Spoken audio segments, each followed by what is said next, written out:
here. This happened with Charles. Let me make sure we're recording on here. Okay. Oh, because, yeah, I heard the beginning of it. Charles, hi. Oh, wait, is the camera going? That's what I'm checking.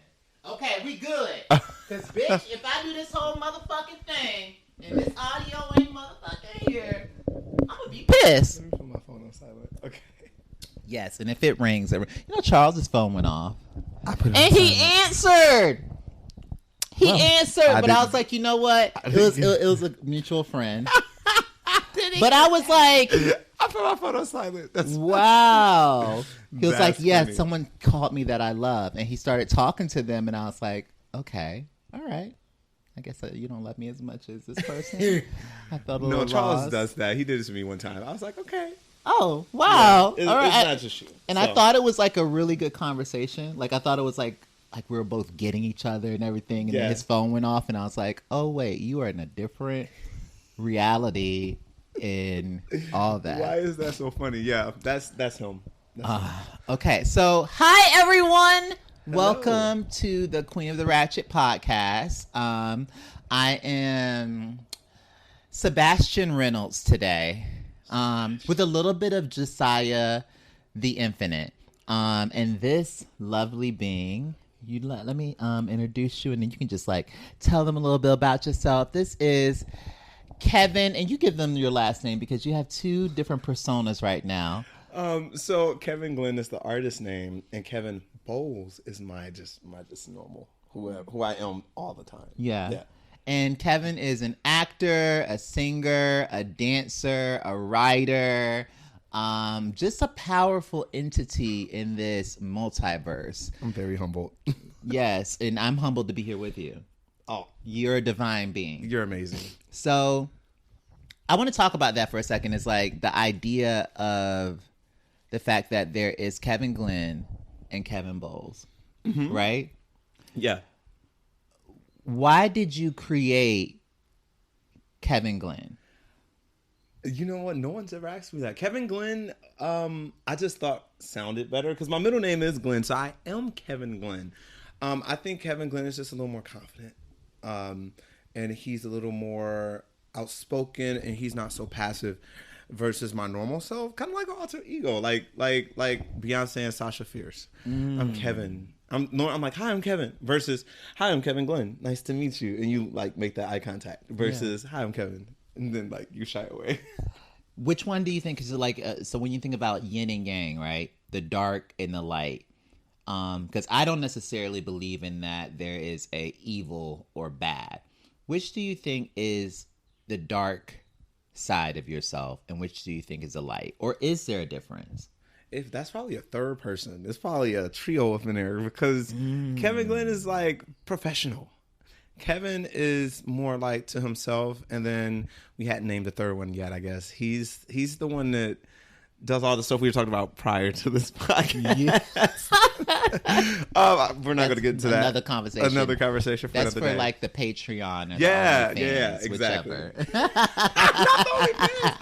Whichever. So yeah, that person, and like you said, I really don't believe in bad or good. And people be like, well, yeah, killing people and doing certain things is bad. But how to say this? In the grand scheme of things just happen. Even with malicious intent is all on a scale, and it's all perception. What is malicious to somebody might not be malicious to somebody else. Yeah, so. And we live in a society in America where it's oh, you just said something horrible. We're finna cancel you. We're finna put you in jail. We're finna shun you. You don't deserve to live. You don't deserve to eat. If one thing that I don't really talk about it, but if we think about the Will Smith situation and how people are kind of handling this, especially I'm just going to be real with you, and I love you white people. A lot of white people are kind of getting involved in black business and getting along with the whole cancellation and canceling his shows and canceling his television shit and canceling everything.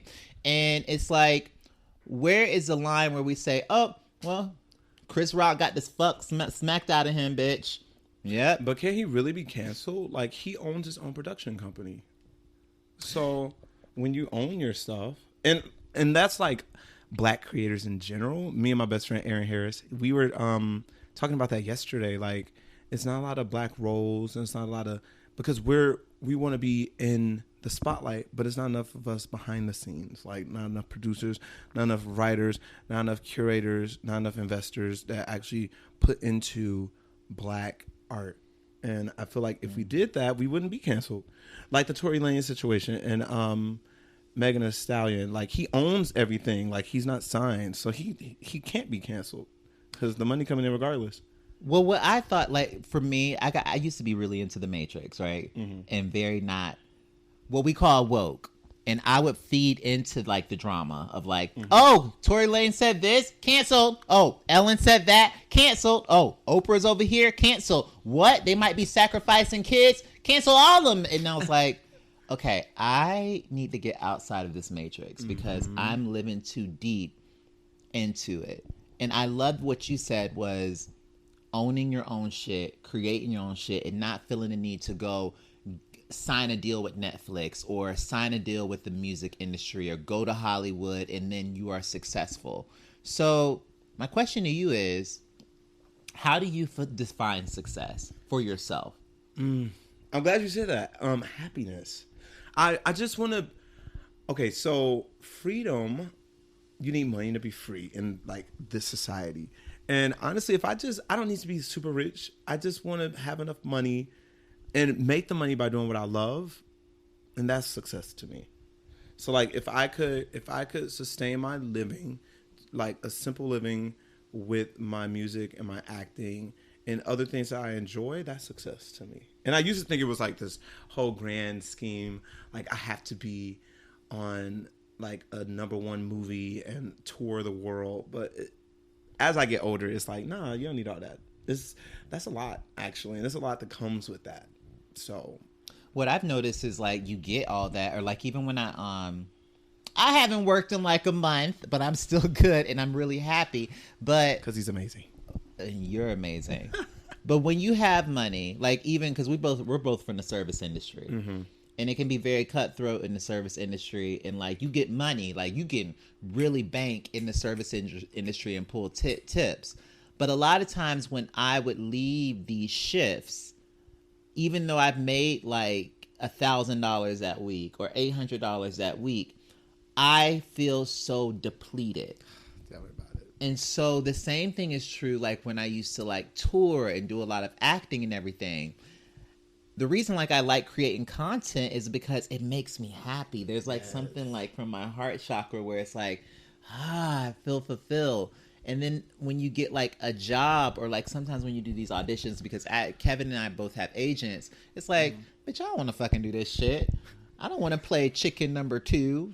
I don't want to play, here's your letter, ma'am.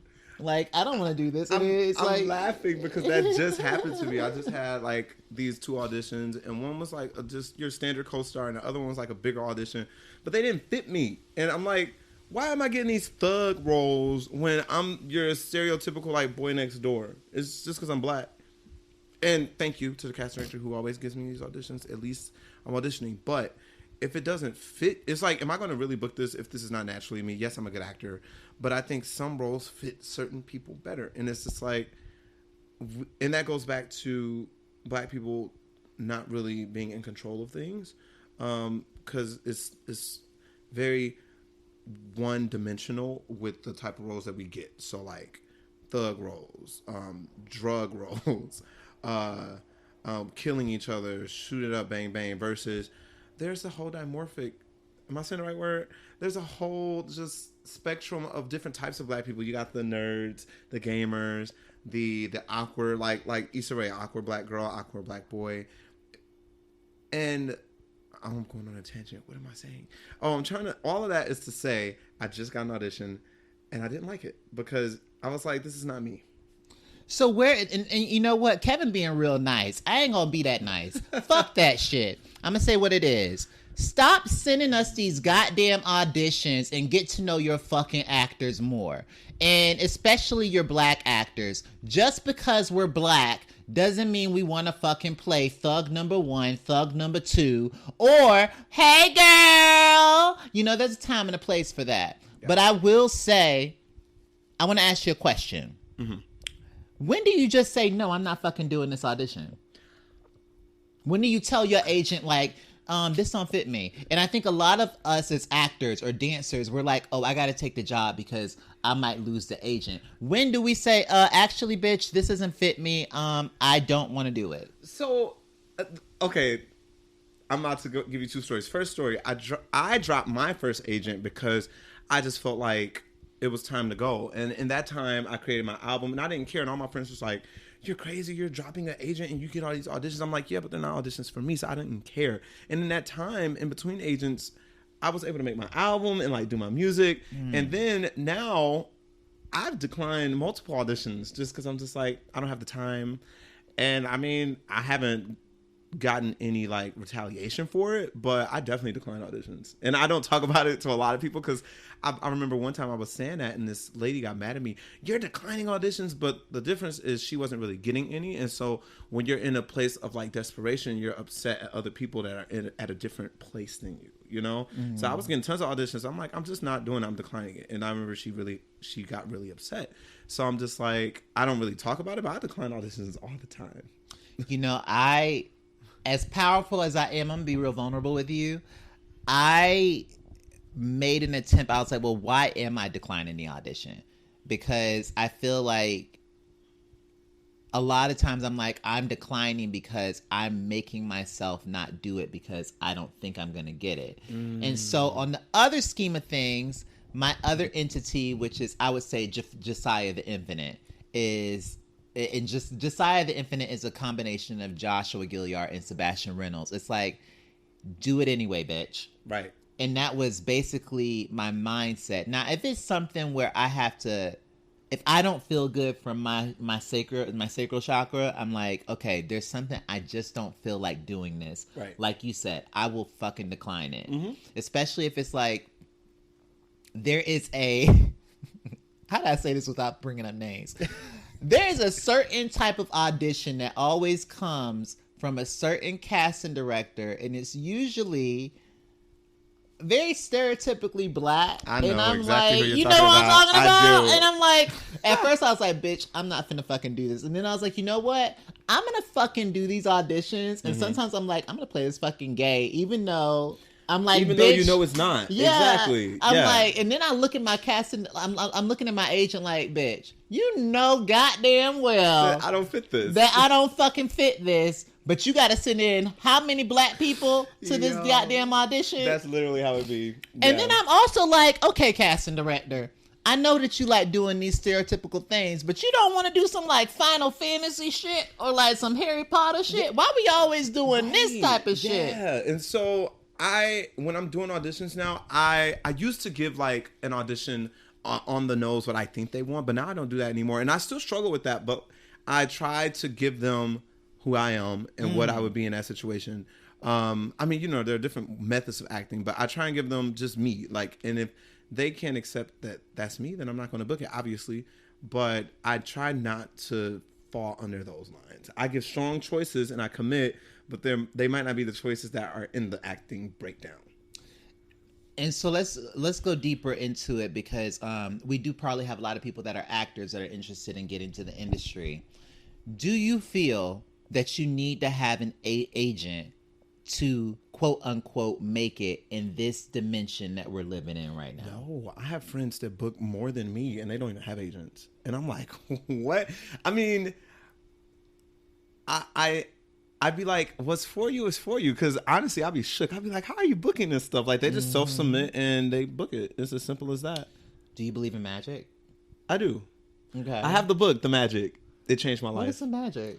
Oh, it's amazing. What is it about? It's just about you are the magic. You make anything happen if you believe it. It's about like self-belief and truly being grateful for everything you have. And if you have gratefulness, then that will manifest into magic and more things, more good things, quote unquote good things that you want will come into your life. So is it basically like, you know, with other religions and all this kind of stuff, they believe that there is a God. Is it basically taking and saying that you are God? Because that's kind of where I am. Is like, Well, I'm gonna let you answer that question. I don't want to influence you. No, not at all. They actually said any religion in the beginning of the book. It says that it doesn't matter what your religion is, anyone can do this, regardless of if you believe in God or not. It's more about self-belief and having the power to do things yourself. And for me personally, I believe in destiny, but I believe in free will. I believe in like a combination of both. I feel like you're destined to okay, so you are born and you have multiple destinies that you can choose. And every action that you choose will take you to a different destiny, if that makes sense. So do you believe in the concept of like, you know, like when you play like, hey, you remember Mario 64? Yes. Okay, and like you could literally like jump into the painting, right? You could literally like be like, oh, I'm gonna go do this little world right here and jump into the painting, and then you're like, I'm done with this. I'm gonna go over here. That's bitch, so and do old this like school, this. right? Do you believe that it's kind of like a video game? Do you believe that every time that you wake up, you're in a video game? Maybe not to that extreme, but I definitely can see where you're coming from. Have you seen the movie Everything Everywhere All at Once? No, tell us about it. It was amazing. It was basically saying how it's like, it's a multiverse, and every action that because every decision that you make or don't make branches off into a different universe. So that universe you did make that left instead of that right on that street, and so X, Y, and Z happen versus you making a right and then X, Y, and Z happens. Every choice branches off into a different universe, and then there are infinite universes based on that choice. It was an amazing movie. I've seen the movie twice. We can go and watch it for the third time. It was that good. Well, send it to me because I need to watch this. But here's the thing. I want to ask you this. Do you believe that, okay, so me and you, we've known each other for a while. I used to follow you based off of like the content you did with like the acting and everything. Do you believe that this moment has already happened before? Like it's already, are we in control of this moment, or is it already puppeteered and written out? Like there's an offer. Like, have you ever seen Once Upon a Time? No, I have not. Oh my God, Kevin, you would love Once Upon a Time. Is it good? It's a series, yes, right? It's kind of like a fairy tale series, but it's based off of like the Disney World fairy tale thing, and then there's like I don't want to tell you the whole thing because if I tell you and then y'all don't know, go watch Once Upon a Time. It's on Disney Plus if you have Verizon, and this is a plug, and I'm not getting sponsored by them, but if you have Verizon, then you get Disney Plus for free. Period. But I will say, you specifically, you would love Once Upon a Time. Okay. But my question is, are you in control of your movements, or is it like there's a string? Do you ever feel like there's a string attached to you, and like even like every movement that you're doing, every action that you're taking is like someone is puppeteering those movements for you? I did when I was having like my mental breakdown in 2019. This is before the pandemic. Wait, yeah, because it was COVID-19. Yeah, 2019. I had like a whole mental breakdown, and I really felt like I was trapped inside of my body, and like something was taking control of me. Like, so yeah, I felt like that, and I don't like that feeling. How did you get over your mental breakdown? The magic. That book helped me so much. I'm not even gonna lie. It really changed my life. Also therapy, and really because I was going to the therapist and they're like, well, do you want antidepressants? And I'm just like, no. I knew that because first off, I was really scared. That's the only reason why I didn't take them, because I was like, we don't know enough about the mind for me to be taking some shit that's going to like alter my mind, because if it alters it, it's going to alter something else. And then I feel like that's going to be like some kind of compound reaction. And so I was like, no, I'm just have to figure this shit out myself. So I watched self-help videos every night. I was trying to meditate. I was scared to go to sleep in the dark. Like, it was all kinds of shit. But I had to, like, step by step every day, like, improve. And the book really helped me a lot, because it really made me, like, believe in myself and be grateful for everything that I have, rather than focusing on the negative, which was all that anxiety. Yeah. And what I will say, knowing you the years I've known you, is that you tend to stay on the positive and you smile a lot. Even when like there's moments where he would like he might be in like a low spirit, but your smile is so uplifting. Oh, thank you. It's a default. It's a default. Yeah, it's like a, what do you call it? Self why can't I think of the word? It's oh my God. Like, you just like, it's a protect, like you protect yourself. So like it's a smile that helps me even if I'm like feeling in a negative way. So I smile anyway, and I'm like, okay, that makes me feel a little bit better. And sometimes you just gotta go to sleep. For all of the Black LGBTQ people that may be watching, or Black people, or just human beings in general that want to get a sense of the things that you do to stay on the positive or stay keeping going. What are some of the things that you have done to keep going besides the reading and the self-help books? For me, it's action. I know that sounds crazy because it's like, you're like in the mood. So how do you even get to the action to do it? But it's like, it's a trap, because if you don't do action, then you're going to stay in that negative space. So like, if everything is thrown off in my life, I just go to the gym, or I work out, or I just go run around the block. And that kind of just re-energizes my body. Or, like, now we're getting deep. So like, you can take off your shoes. So I don't misquote me, but I know that the earth is negatively charged because of electrons, right? Or something like that. And humans are positively charged because of the protons. I'm not sure. Don't quote me, but I know it's science-based. Yeah. So if you take off your shoes and you walk on the grass, you're like balancing yourself out with the earth. Kind of like your Tai Chi, Yeah. And so that helps a lot too. And all I will say is get out the house, walk around. You just have to do action to get out of those moods. Even if you don't want to, you have to force yourself to do it. There's no other way. Black people, you have to get out into the sun right now. Like, in the grass too, because... And I don't know, like, everything I'm researching, but, like, even me, sometimes I will put my feet in the dirt, or I will go play in the mud. Do you remember as a kid, like, playing in the mud and just getting dirty and like rolling with around? The worms and shit. Yes! Yeah. Or playing with the caterpillars. Yes. Or the roly-polies. Yeah, the roly-polies. Oh, yes, the roly-polies all the time. Yes. And, like, it was, like, this sense of...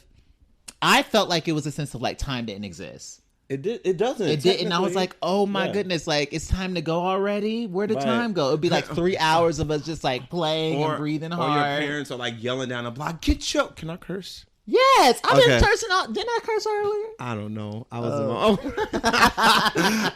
yeah. Or your parents yelling at you from down the street, like, "Get your ass in the house," because you don't realize how much time passed. Like, when you're a kid, you have no sense of time. Climbing fucking trees. Oh my god! I used to be like a cat.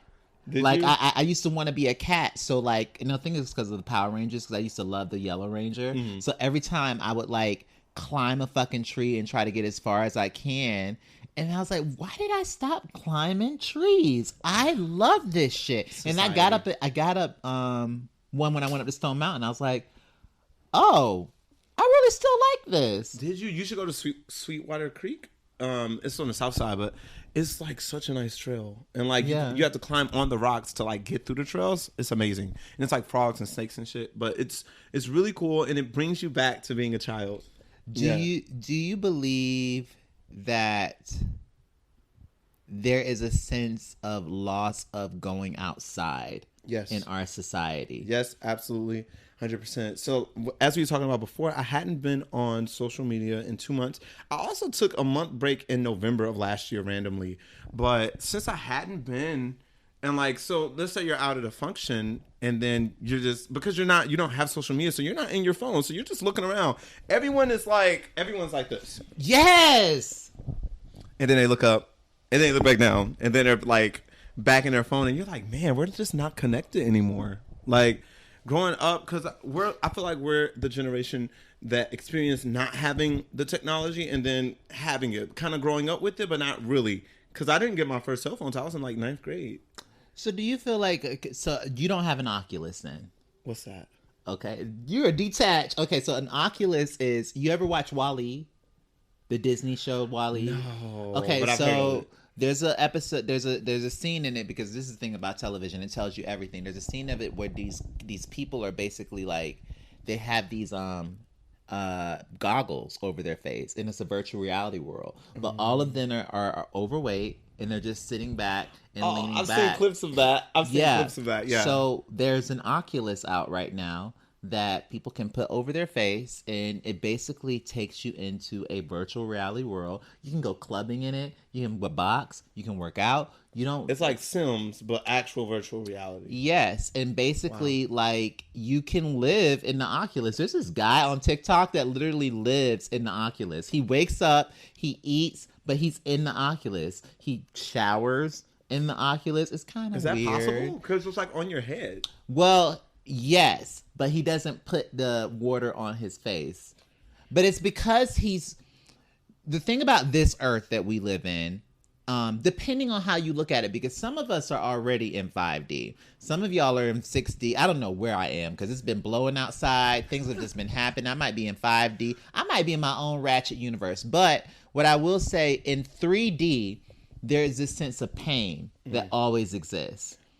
There's always going to be a sense of pain. It's a sense of like living in this like that's part of the game. He just made my mouth drop, y'all, because I was just telling a friend, I was like, why in this, like in where we're at now, why does everything, to create energy, why do you have to destroy things? You know what I mean? Why do you have to burn things? Why does everything require some form of pain or some form of destruction to create something? It's so for you to say that, it just like triggered that thought.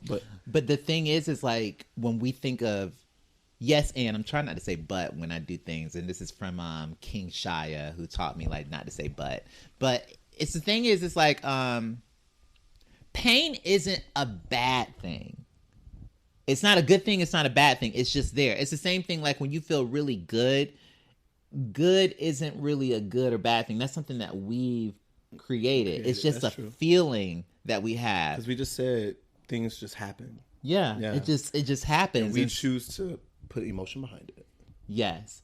And like say you lose your eyesight, or I lose my eyesight and everything. Right. That's not the end of the world. And there are people that don't have that sense that are happier than me and you. Mm-hmm. Like if you think of someone that created so much music, like Stevie Wonder, that lived in this place of love and created so much love and everything, but didn't have his sight. Or if you think about some of these people in different countries that don't have as much food and plenishment as we do and resources, but they're still able to have a happy life. It's because they've gotten a sense of like, okay, well, this doesn't happen. I'm going to go and choose to still be happy. I think Americans were spoiled. Absolutely. I think Black Americans were also kind of spoiled because in different countries, my friend told me this, they burn their trash in different countries. That's like cool. In Africa, they burn their trash. In America, we, have like a system and everything, and it goes into those landmines or landfills or something. Whatever it's called. Yeah. So it smells differently over there. So it's like when you were saying, be grateful for everything that you have. It's wherever you live. It doesn't matter if you live in America, China, whatever. Be grateful of your circumstances of where you are, and I think that's kind of what you're saying. Yeah. I also want to ask you, do you feel the sense that you want to come back to social media? No.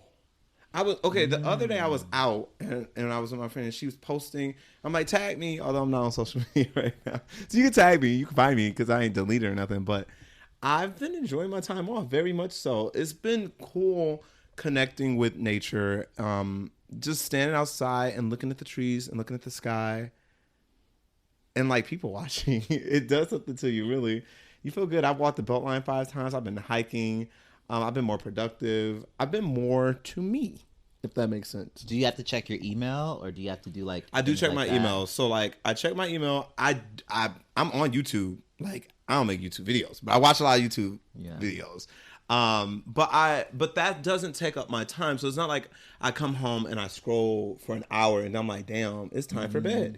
It's like, okay, I might look at a video and then I'm like, okay, what do you got to do? It also allows me not to focus on other people and, like I said, focus on myself, recenter with who I am. What do I want? The whole point of me, like, taking the break was to recenter myself and figure out exactly what I wanted in life. Because if you don't take time to know yourself, then, like, you're kind of just aimless. And there's nothing wrong with being aimless either. Let me clarify. Because you can not have any goals or ambitions And that's still a thing too. That's beautiful. And I think us as a society put so much pressure on people that don't have any goals or any ambitions. That's what living in America is about, I guess. And that's what they want you to think it's about. But I don't think you don't have to do that. You could just live and be free and be happy. And you could work like, at a low end job and not make much and be happy, because honestly, those are some of the happiest people. I do have rich friends. They be like, the more money, the more problems, up to a certain point. So you can make up, like, I don't know. He said, let me think. He said you can make about $150,000, but after that, you can't get any more happier, because you just get more problems. Because with the more money comes more responsibility, more things you're doing, and so all of that is to say, because I always go on tangents, is to say I am very happy to not be on social media. And I honestly don't want to go back. But because I'm an actor and I do music, I know I'm going to eventually have to go back. See, here's the thing, and this is why I wanted to wait till we were on here to talk to you about it. I feel detaching yourself from it is great. And getting control, it's kind of like hacking. I call it hacking the game. Mm-hmm. When you can literally say, and I also believe, like when you said, oh, well, I'm an actor, I'm a musician. What I've been learning is when you can literally say, I quit everything.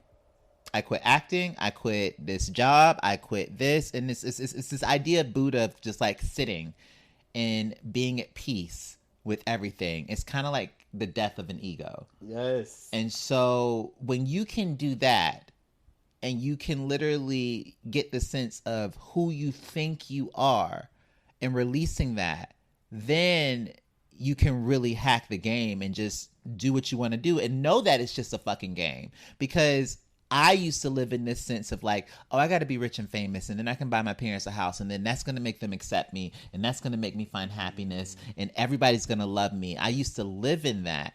And even when I was doing social media and everything, it felt like that what I was living was like, oh, the likes, the views, the likes, the views, the likes, the views. Mm-hmm. Instant gratification. Yeah. And then the scrolling as well. Yeah. And so I love that you took a break. I do believe that with the stuff that I'm reading and everything, and it maybe might be influencing my brain, but there isn't really a way to detach from technology, because technology is a part of us. We are technology. We're basically robots. Let me tell you. In a way. Because I manifested this agent that I have right now. Because I applied for this agency like twice, and I heard nothing back. And I remember I was like chanting, and I was like, this is going to happen. This is going to happen. And randomly, my agent, she added me on Facebook. This is so random, right? Mm-hmm. And she was just like, and when I saw that, and I started freaking out, and I was like, oh my God, this is like the agency that I applied for twice at this point. And so I sent her a DM. I accepted the friend request. I sent her a DM. And I said, hi, my name is Kevin. And I had everything ready. I was prepared. I had my new headshots. I had my resume. I had my reel. I sent it all over to her. And then she was like, okay, can you meet me in my office the day after my birthday, which is crazy. And I got signed on the spot.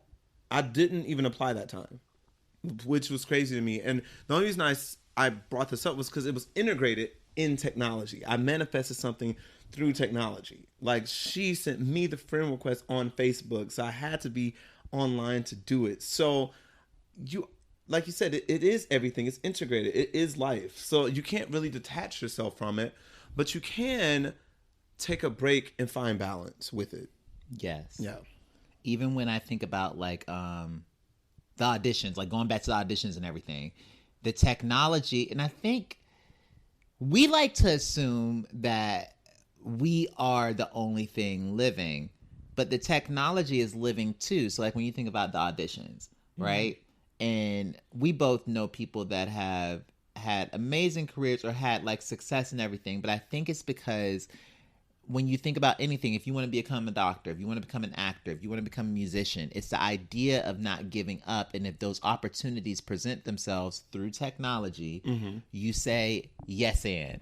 Or you could say no. It's your choice. Everything Right. is your choice. You don't have to go. It's kind of like what we said about Mario. It's like you could go this direction, or you can go that direction. Or like when you think about like a good video game is Zelda. You know how you have I the little love secret Zelda. missions and like Yes. you have the main mission, the main goal, right? Which is like you're always going to get there. And I listened to this one podcast where it was like you're always going to get to the main goal. Whether how hard it is. It's not that life is attacking you. It's happening for you. And so you may want to be this powerful entity, this president, this actor, whatever. It's going to be a lot of stuff along the way that's going to be painful and an obstacle. But if that's the path that you're going down, you're always going to get to that path because it's already written for you to get to that path. Right. It's kind of like Star Wars in a way. Or Avatar, or what's your favorite anime? I have so many I can't pick, but they're all Sailor like that. Moon. Sailor Moon. I love Sailor Moon. Right now, I'm watching Welcome to Demon School. Iruma-kun. Love that. Spy Family's new. That's great. Demon Slayer. Don't get me started. It's a whole list. No, we're finna go into that right now. Kevin is an anime like connoisseur. I do. I like anime. Like he had to kind of a couple people. One of him being one of them is I thought Boondocks was an anime, but Boondocks is not an anime. Technically, okay. Like so, the creator of Boondocks actually loves anime, and so when he created the cartoon originally, he had anime in his mind, but it wasn't an anime until I think season 2, because anime is like an art style. It's not necessarily. Like, cartoons and animes are different. And also, animes range because they have lots of different genres. You can have, just like acting, suspense, thriller, comedy. Animes are all like that, too. Okay. Like, it's just a particular style of art. And so, I think I've read this article, so I'm not exactly sure. I can't give you the source. Again, don't quote me. But I think season 2, because it was like more fight sequences in Boondocks, that was more anime style. So I guess you can say from season 2 onward, it was technically an anime. But it's originally, it was not an anime. What do you think gives you this sense of, what does anime do for you? What they call it something. It takes me away from everything. Oh, I know this word. I can't think of the word either. I can't think of the word. What's detachment? I hate when you can't think of that word and it's like, ooh, it's like, I know I'm smart. Well, y'all will tell us in the comments. Yes, please, because I can't think of it. You know, when you're just, it's like you just leave this world. It's like your version of Damn. I know, and we're gonna hate it later. We're like, oh yeah, that's that word that we were talking about, y'all. Yeah. That's what they were talking about. Yeah. Okay, so with that being said, I'm pulling up my Crunchyroll because if you could be in an anime as the main character, what multiverse would you live in? Do I have to? So I have to pick an anime. Yes, I'm gonna tell you mine. Do you need a second? I need a second. Okay, so mine, and I actually feel like this is happening right now because I've been doing Tai Chi. I've been like manifesting. I really believe that I'm gonna fly soon. Avatar. I love Avatar. Wait, is Avatar an anime? I would consider that an anime, like an American anime. Yeah. Okay. Well, Avatar. I love Korra and Aang. Or Sailor. You know what? No, I'm gonna go full anime. Sailor Moon. Sailor Moon. To the moonlight. Living love by daylight. I don't know any of the lyrics. Never running from a real fight. She is a one named Sailor Moon. Bitch. Listen. I believe that I am Serena. I believe that everyone around me, the actor friends and all that are like. This is my list. Keep going. Like I'm watching so many anime. What? How do you watch all these so fast? I don't have time. I create this sense of not having time. But how do you watch all this and then work and then like do your music and all that? I make time. You make time. I make do you time sleep? I mean, sometimes I'm up to 2 a.m. watching anime. Like, cause I have to watch anime. It fulfills me. It makes me happy. So any animators out there, if you want to like work on something, hit me up. But well, I want to bring you on for Queen of the Ratchet, the cartoon series. I'm because totally down. There are some things that I like. I'm not as good of a connoisseur. Like I don't know all the knowledge that Kevin or a lot of people I'm working with now know, and like I would love to have you be a part of that. Thank you. I'm down. I'm down for it. So okay, you asked me which anime you would be in. Oh my god! Like I feel like you're like with your hair and everything. You're like a Super Saiyan. Everyone says that. I feel like, man, it's big today. Yeah, Dragon Ball Z. I have not caught up on Super. Sorry for my anime fans. I have not. I'm not there. It's too long. Also, I've never seen One Piece. So yeah, fight me. That has over 1,000 episodes. But let me tell you, anime episodes are shorter than what you might think because you gotta like. It's a 3-minute intro. It's a 3-minute outro. And then they got like a recap sometimes. So really, animes are only like 15, 20 minutes. Versus 34 minutes of like an HBO series or like an hour of something on premium television. Do you believe that possibly you have that superpower that you haven't tapped into?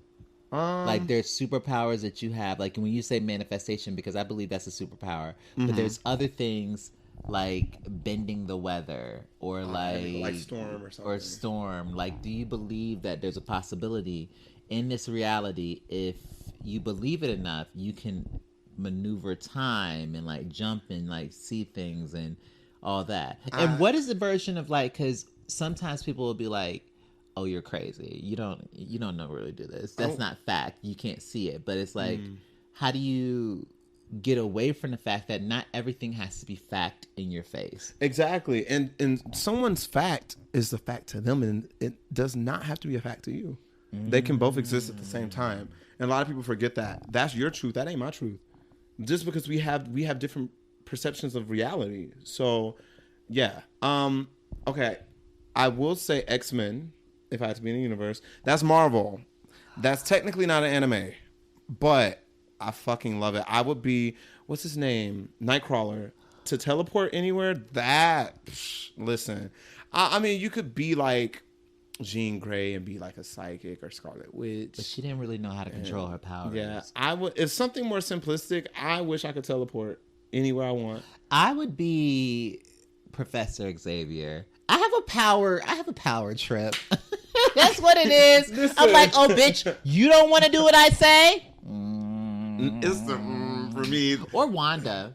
I just saw yesterday. Doctor Strange. Yes. Are you going to go I see it? I saw it yesterday. How was it? Without being spoilers. It was amazing. And let me tell you, Wanda is that bitch. Yeah. That's all I gotta say.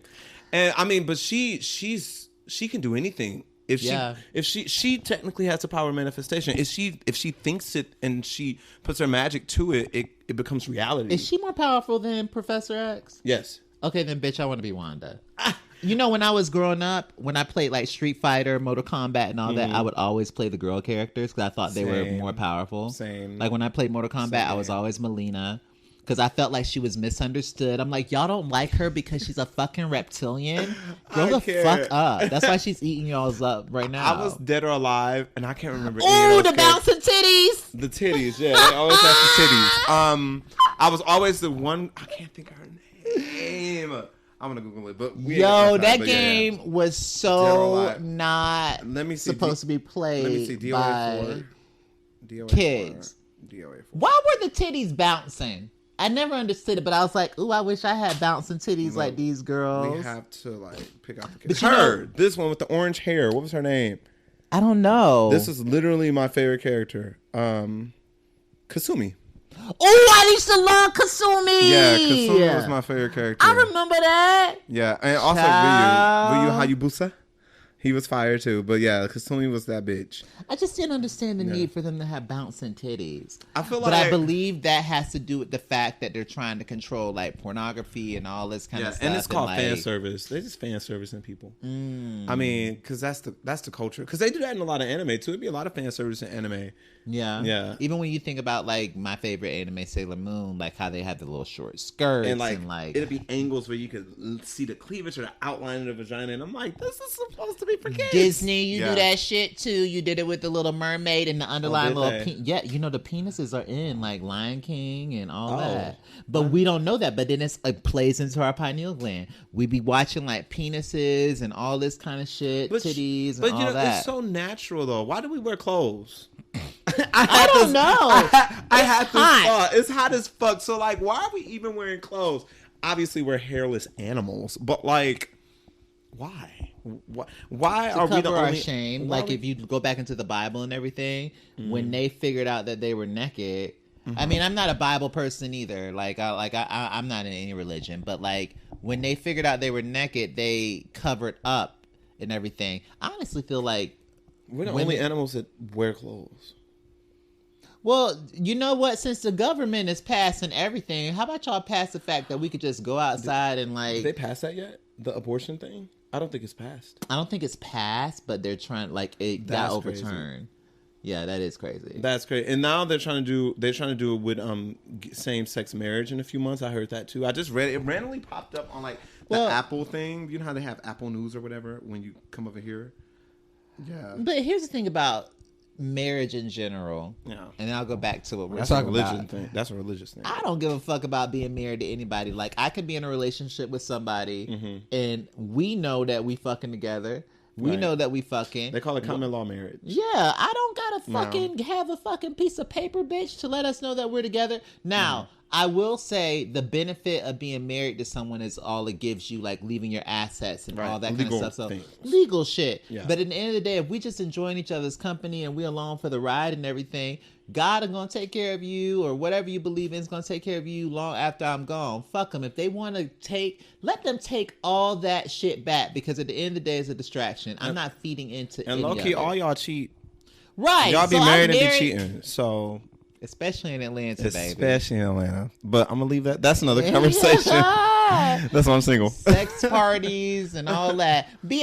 Well, now I'm telling my business. Well, anyway, be at a damn sex party and you're like, aren't you married, sir? This was in my old day. I don't have sex anymore.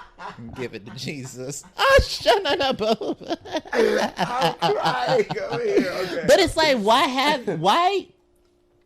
I don't even know why we have to get, like, what does that paper do for anyone? I know maybe, I guess it's my reality. I'm like, it's just a piece of paper. It doesn't mean anything. It doesn't. We give it weight. Exactly. We give marriage weight. That's why they're controlling everything. If we just say, okay, well, fuck it, take that back. And the thing is, with the abortion thing, you know how you fix that? Don't fuck them. Hell, fuck a robot. And I heard that if you go and sit out in the sun, you can get pregnant. Go fuck a robot. Oh, you don't? Oh, okay. You don't want us to like get abortions? Then I'm gonna go get me a dildo. And when y'all start coming out with these like really built-in robots, fuck them. Fuck these men. You really don't need them. Come on, fuck these men. But set the gay man and the non-binary. Me and my best friend, we'd be like, the quality of these niggas low. Sorry, let me stop.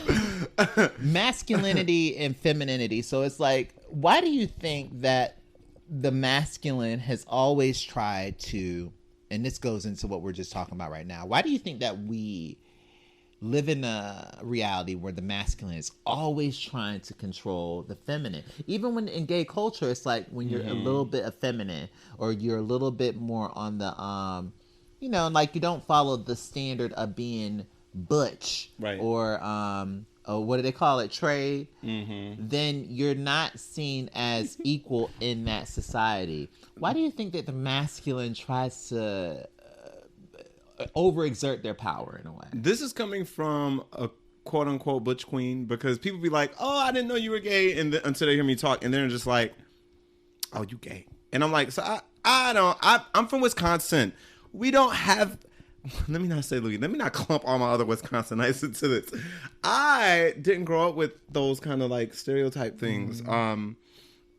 So I just live my life, but I think it's rooted in the culture, not just the gay culture, but just American culture in general, European culture, Western culture in general. Because I think the feminine is more powerful than the masculine anyway, because the feminine brings life to beings, and the feminine.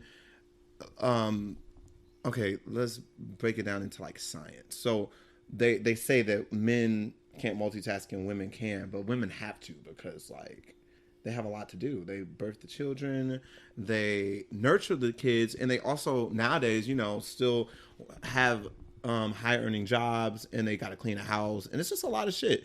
And then the man just isn't, the traditional man isn't expected to do that. He just pays the bills, which that's a lot of pressure too.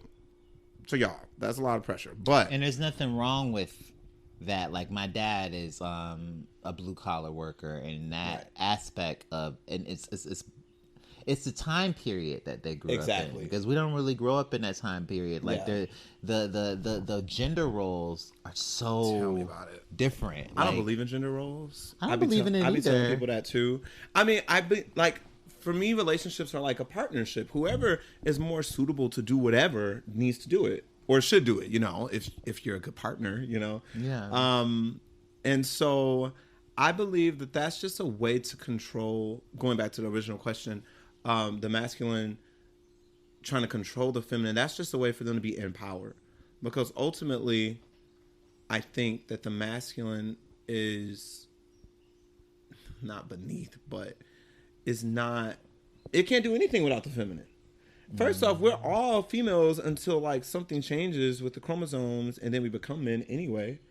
And that's like every creature. Like you all start off as female, and then you mutate into male. So even if you think about like, and I guess I'm saying it to you guys, my aspect of it is God is the masculine and the devil is the feminine.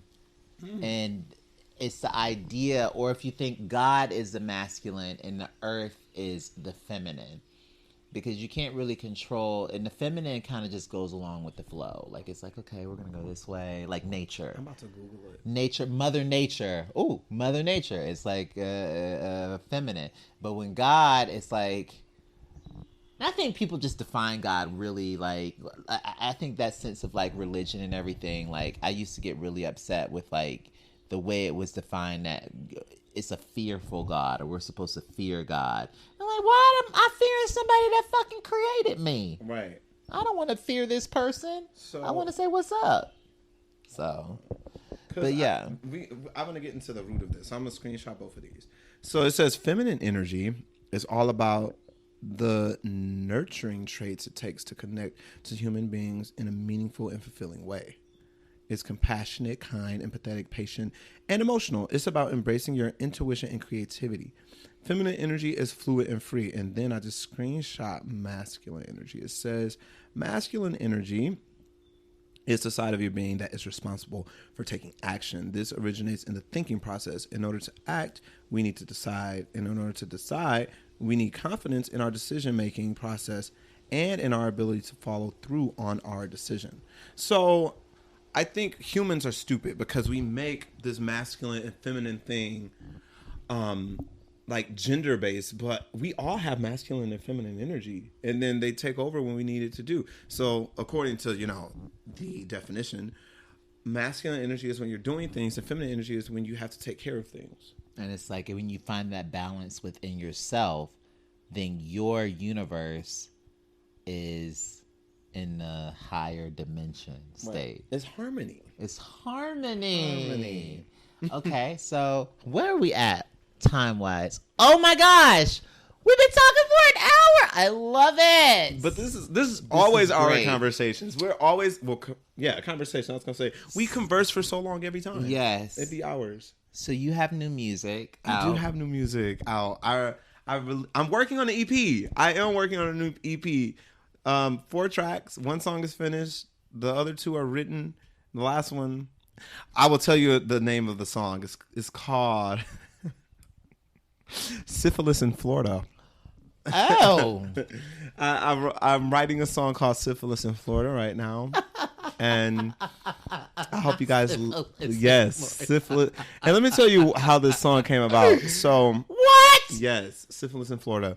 The song came about because I had a dream that I had syphilis. I've never had syphilis. Child, that's some hot ass syphilis I right there. Because Florida is hot as fuck, right? I've never had syphilis. I have other STDs, but I have not had syphilis, okay? I had syphilis in fucking Florida, and I woke up and was like, what the fuck? So I wrote it down. I did. Like, I don't remember anything else about this dream. Okay. But I just remember having syphilis in Florida, and so I just put it in my notes. And then me and my best friend were talking one day, and I was like, you know what? I wrote that down because that's going to be the title of the next song that I write. So you were living in a multiverse where you had to... Did it hurt? I don't remember, but I have a friend that has caught syphilis, and he told me you don't ever want that shit. The needle's like this thick. Ooh. And like, so he scared me. They shoot it in your butt. Yeah, the treatment. Okay, so I'll be honest. I've had 2 STDs, and I think one of them... No, was it syphilis? I ain't got STDs anymore, bitch. Science. And you know what? That's open front. That's open front. If you can be honest with the fact that you had some STDs, you had some things. Yeah, that's growth. And that's like being an adult. Yeah, most adults catch. Well, if you're sexually active, especially gay men, we're like hypersexual beings. But like, if you're an adult and you're having sex, shit happens. It happens. Just get tested regularly and know your status, please. That's it. Get tested, and if you do catch something, go ahead and like get it handled and taken care of. Please. I think after I caught those 2, it was with the same person. Like it was like, oop, oop. It slowed me down. I was like, okay, somebody trying to tell my higher self is like, bitch, calm the fuck down, right? Before you get syphilis in Florida. Yo, take me out. So, okay, go ahead. Okay, the song, I do have songs out. I have an album out. I recorded it a while ago, and I released it in 2020 during the pandemic, just because I was going to release it that summer anyway, and I was like, let me just release it. So I have an album out called Fly Away. On all platforms, anything you can stream, it's streaming. But my most recent single I released in September, and it's called Too Big for Us.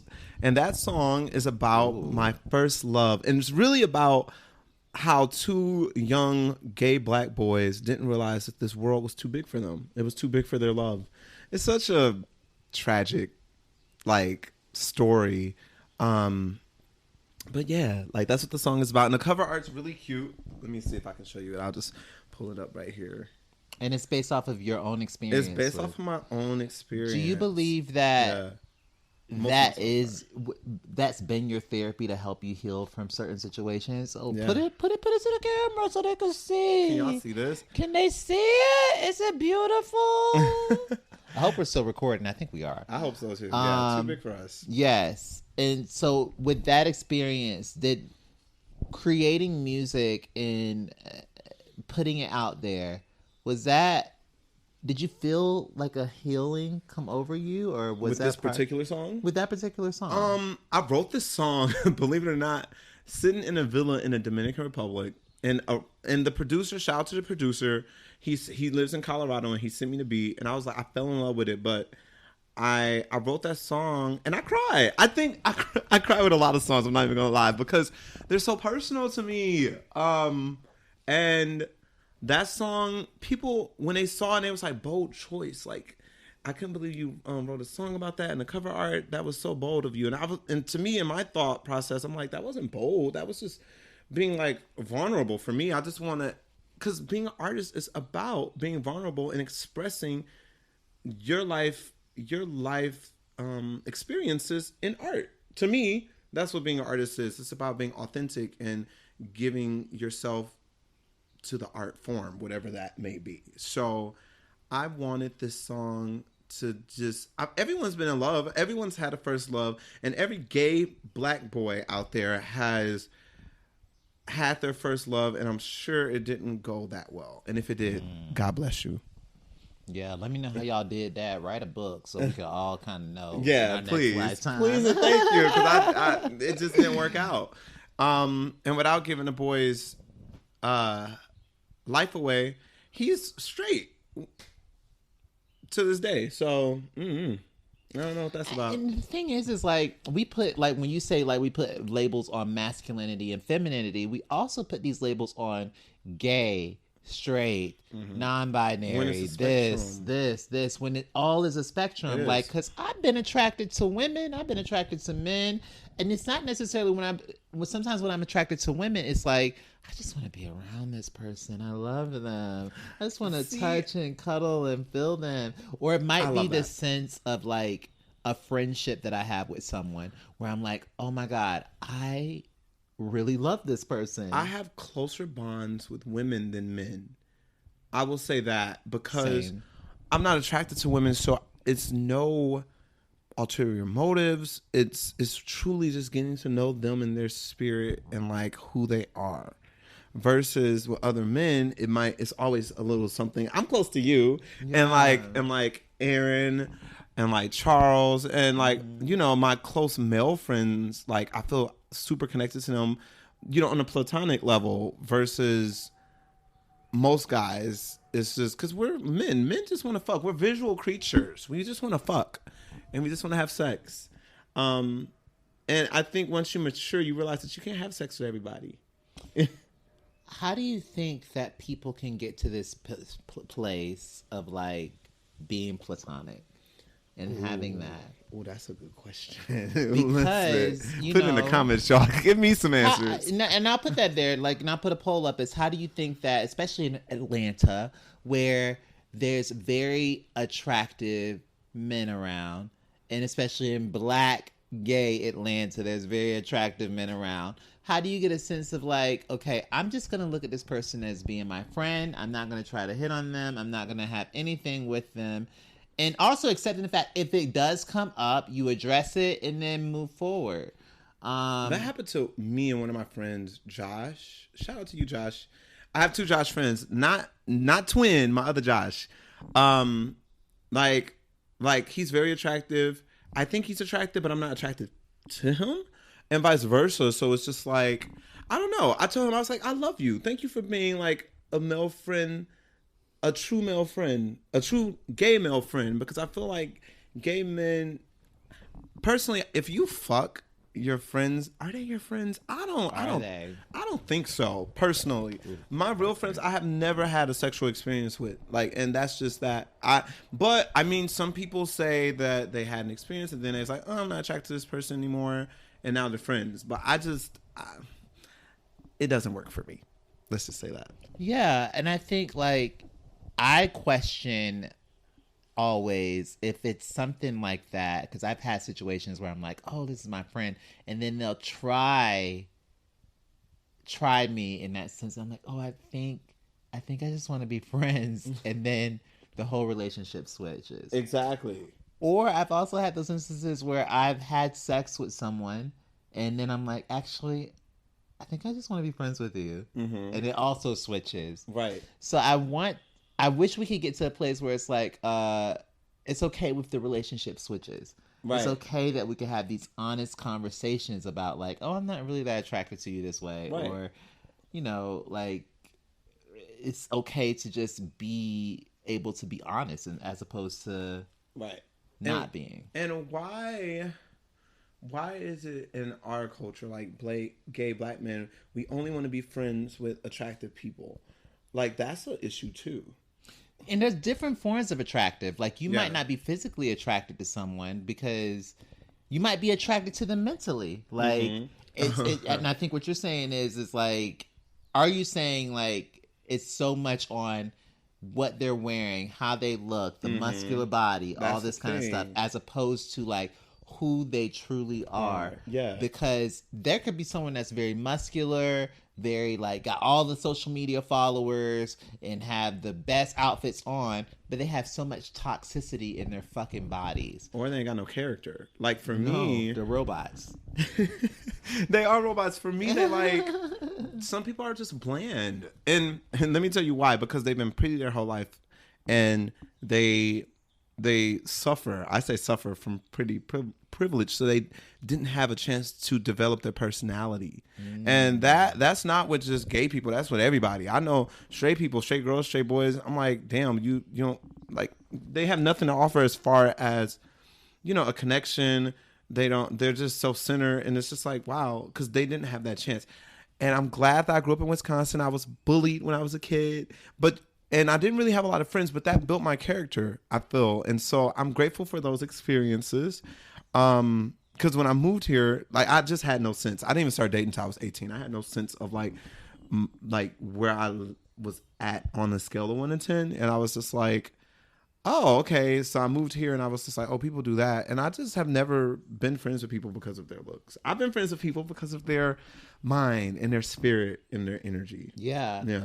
It's the same thing with me. It's like, I remember growing up in being called big head, too dark, nose, because it was very black and eccentric and like not thin or Eurocentric. And I remember just like feeling like you said, wanting to just be friends with people and connect with people, even if they're white, if they're black, if they're that were nice to you. That were nice. That was just fucking nice. You're like, oh my God, they're not. Yeah. They really care about how I'm doing. They ask me how I'm doing. And as a kid, with we're so innocent. Yes. And that's all we want. Yes. And when like you're supposed to say, no attachments, nothing extra. Sorry, I'm cutting you off. No. Do you ever go out in Atlanta or anywhere, just go out by yourself and just like have that moment and then try to talk to different people?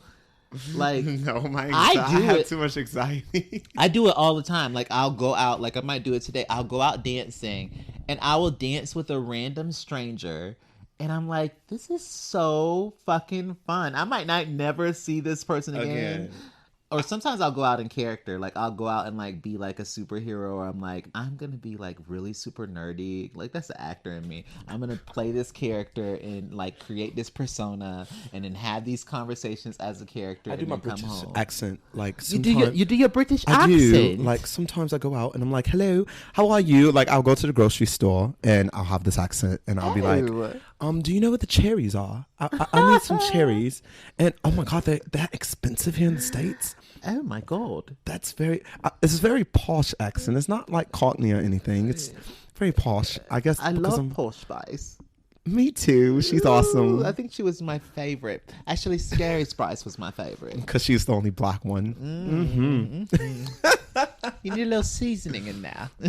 Seasoning. Okay, so I want to kind of cut this because we are sitting at an hour tops. Where can they follow you at, Kevin, on your social media platforms? I'm not on social media, but once he posts this, I will check it. I get online when I'm at home on my laptop.